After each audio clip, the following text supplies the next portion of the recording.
Dicen que el cine de oro fue la época más elegante del espectáculo mexicano, pero nadie te cuenta lo que pasaba detrás de los camerinos. Actrices muy jóvenes, fiestas privadas, favores por papeles y reuniones extrañas en casas de alto perfil. Aquí no hay caballeros, solo figuras legendarias envueltas en comportamientos altamente cuestionables. En este video vas a conocer los 10 actores más escandalosos, sí, así como lo oyes, del cine de oro mexicano, según rumores, testimonios enterrados y biografías que fueron silenciadas por décadas. Algunos los conocías como galanes, otros como señores respetables, pero después de esto, no vas a volver a verlos igual.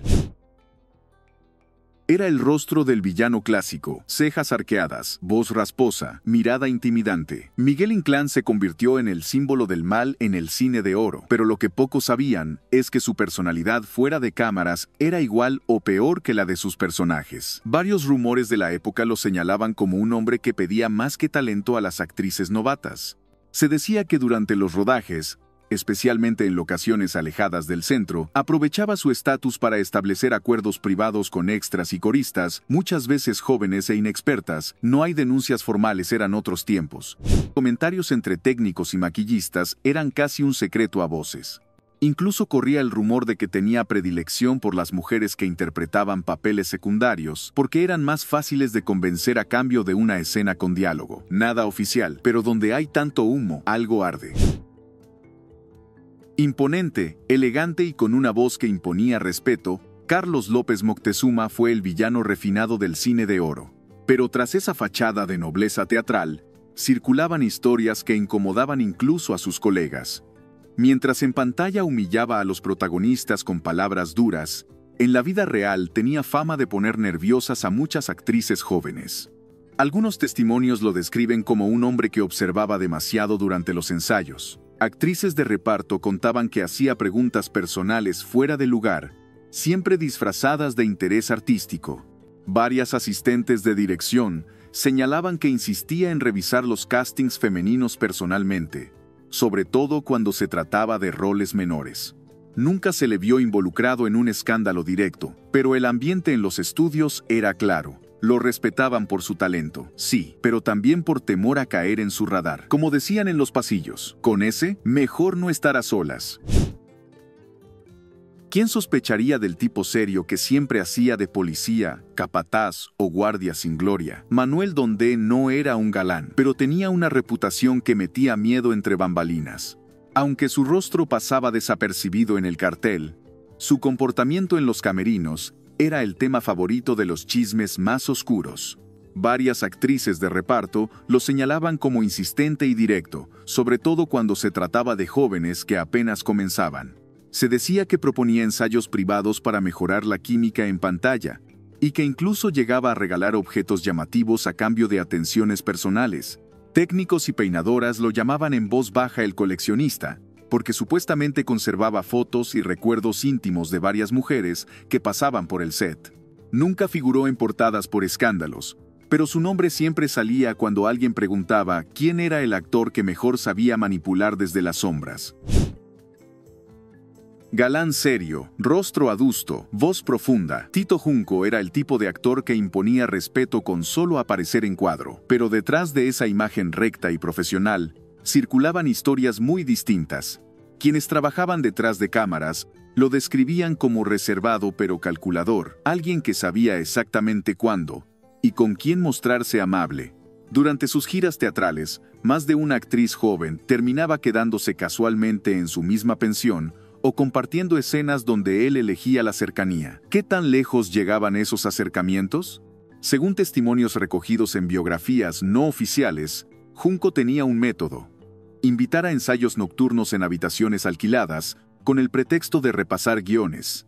¿Era todo parte de su entrega profesional o una estrategia muy bien disfrazada? Las malas lenguas en el medio lo acusaban de tener un archivo personal con fotos comprometedoras que tomaba como referencia actoral. Nada probado, pero todos lo sabían. Aunque hoy se le recuerda más como director de telenovelas, Rafael Banquells tuvo una carrera larga y muy activa en el cine. Su imagen pública era la del caballero refinado, el hombre culto que hablaba pausado y vestía con elegancia. Pero entre bastidores, su nombre aparecía con frecuencia en conversaciones incómodas entre actrices jóvenes. Durante las giras teatrales, era conocido por organizar cenas privadas con aspirantes recién llegadas al medio, con la promesa de evaluar su potencial para futuros proyectos.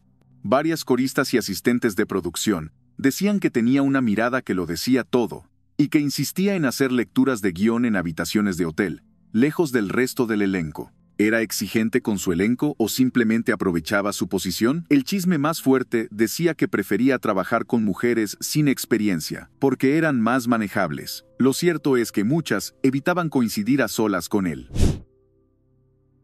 Actor, escritor, director y académico del cine, Eduardo Arosamena era considerado un hombre de letras, siempre rodeado de papeles, discursos y respeto.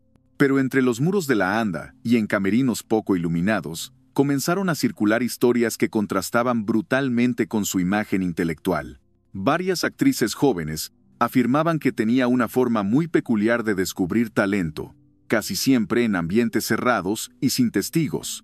Algunos asistentes aseguraban que solía escribir poemas personalizados para sus actrices favoritas, con versos extraños que insinuaban cosas muy lejos de lo profesional. Incluso hay biografías que mencionan pasajes inquietantes en sus diarios personales, donde hablaba de la pureza del arte encarnada en cuerpos sin malicia. Nadie se atrevía a confrontarlo. Su reputación lo protegía como una coraza. Pero ahora que sabes todo esto, ¿de verdad crees que era solo un hombre culto y apasionado por el arte? Nadie lo veía venir. Con su cara de chiste y su risa contagiosa, Mantequilla era el payaso del cine de oro, el tipo que todos querían tener en el set. Pero cuando las cámaras se apagaban, dejaba de hacer reír. Coristas, bailarinas y actrices de relleno solían advertirse entre ellas: si te toca escena con Mantequilla, no te quedes sola en camerinos. ¿Exageración? Varios técnicos aseguraban haberlo visto entrar, sin avisar a camerinos femeninos y quedarse ahí, supuestamente buscando un espejo o un vestuario perdido. Siempre tenía una excusa. Durante giras, más de una vez fue echado de hoteles por conducta inapropiada. Los encargados sabían que si había show y estaba él, algo raro iba a pasar después. ¿Quién iba a pensar que el tipo más gracioso del cine mexicano era también uno de los más insistentes cuando nadie miraba? Distinguido, educado y siempre con una copa en la mano, Julio Villarreal representaba el ideal del actor culto de su tiempo. Trabajó en cine, teatro, televisión y hasta fundó compañías escénicas.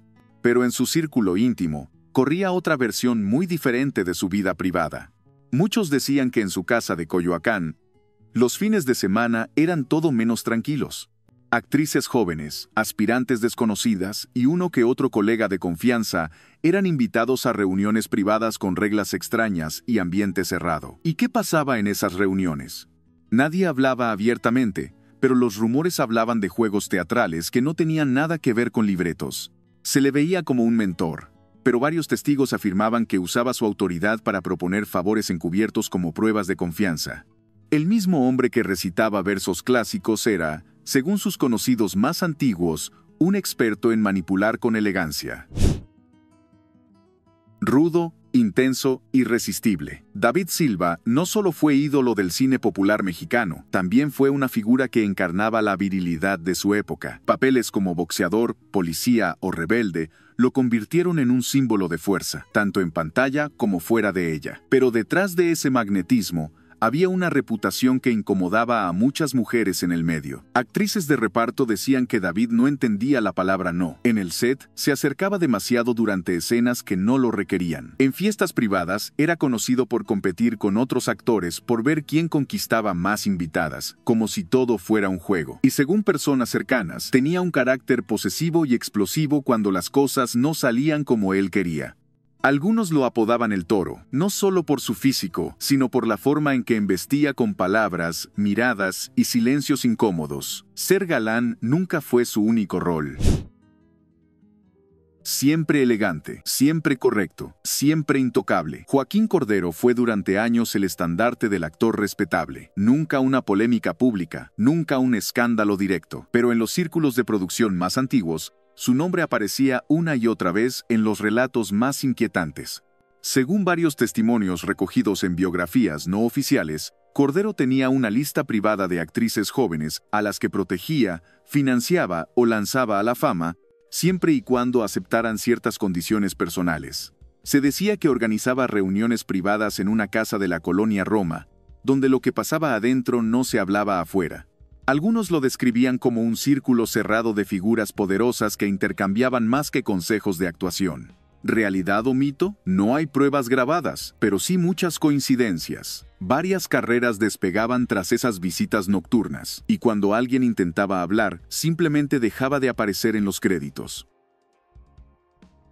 ¿Qué opinas ahora del cine de oro? ¿De verdad era una era dorada o solo brillaba por fuera mientras escondía lo peor del espectáculo por dentro? Estos actores fueron celebrados, premiados y aplaudidos. Pero entre bambalinas, muchos dejaron cicatrices invisibles que nunca salieron en pantalla. Queremos saber lo que piensas. ¿Te sorprendió alguno de los nombres? ¿Faltó alguien en esta lista? Déjalo en los comentarios. Y si te gustó este video, dale like y coméntalo, que eso ayuda a que el algoritmo de YouTube se lo muestre a más personas. Porque hay historias que nadie cuenta hasta que alguien se atreve.